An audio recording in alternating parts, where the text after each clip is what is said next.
جب اللہ کے رسول نے اللہ کا پیغام دنیا کو سنایا کہ اللہ کے سوا کوئی عبادت کے قابل نہیں اور میں محمد اللہ کا رسول ہوں، تو مکے والے اللہ کے رسول کی توہین کرنے لگے۔ کوئی پتھر مارنے لگا، کوئی جادوگر کہنے لگا۔ اللہ کے رسول اللہ کے دین کے لیے ہر دکھ تکلیف برداشت کر کے دین کی تبلیغ کر ہی رہے تھے کہ ایک دن آپ نے دیکھا ایک بوڑھی عورت اپنے سر پہ بڑی مشکل سے سامان اٹھا کے مکے سے باہر جا رہی تھی۔ آپ صلی اللہ علیہ وآلہ وسلم اس بوڑھی عورت کے قریب گئے اور فرمانے لگے، اے عورت، یہ سامان تو بہت بھاری ہے اور تم بوڑھی ہو چکی ہو، اگر تمہیں اعتراض نہ ہو تو تمہارا سامان اٹھا کے تمہاری منزل تک پہنچاؤں۔ وہ بوڑھی عورت مسکرا کے کہنے لگی، اے نوجوان، اس سے بہتر اور کیا ہوگا۔ اللہ کے رسول اس بوڑھی کا سامان اپنے کندھوں پہ لیے اس کے ساتھ چل ہی رہے تھے کہ اتنے میں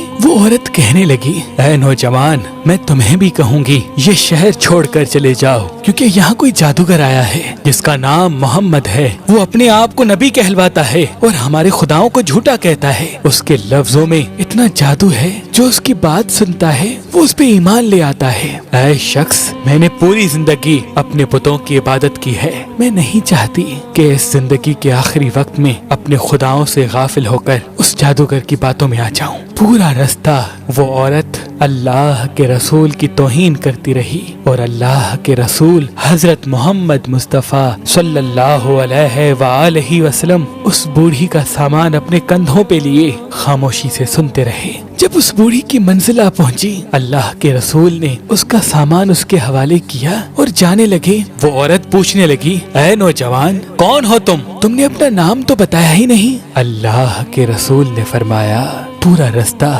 جس محمد کی تم توہین کر رہی تھی وہ محمد رسول اللہ میں ہوں۔ اس بوڑھی نے جیسے ہی آپ کے چہرے کا نور اور اخلاق کو دیکھا، وہ قدموں پہ گر گئی اور رو کے کہنے لگی، میں نے اپنی پوری زندگی میں آپ جیسا شریف اور نیک انسان نہیں دیکھا۔ آپ کے چہرے کا نور بتاتا ہے، آپ کا اخلاق یہ گواہی دیتا ہے کہ آپ کبھی جھوٹ نہیں کہیں گے۔ اگر آپ یہ فرما رہے ہیں کہ آپ اللہ کے رسول ہیں تو یقیناً یہ سچ ہوگا، مجھے معاف کیجیے گا۔ اور اسی وقت وہ عورت آپ کی نبوت کی گواہی دے کر کلمہ پڑھ کر مسلمان بن گئی اور واپس مکے میں آ کر رہنے لگی۔ یہ ہے رسول اللہ کا اخلاق، یہ ہے آپ کی سیرت کہ دشمن بھی آپ کو دیکھ کر آپ کی نبوت، آپ کی صداقت اور آپ کی شرافت کی گواہی دینے لگتے تھے۔ اللہ پاک ہم سب مسلمانوں کو یہ ہدایت دے کہ ہم بھی اپنے اخلاق کو اتنا اچھا بنائیں کہ ہر غیر مسلم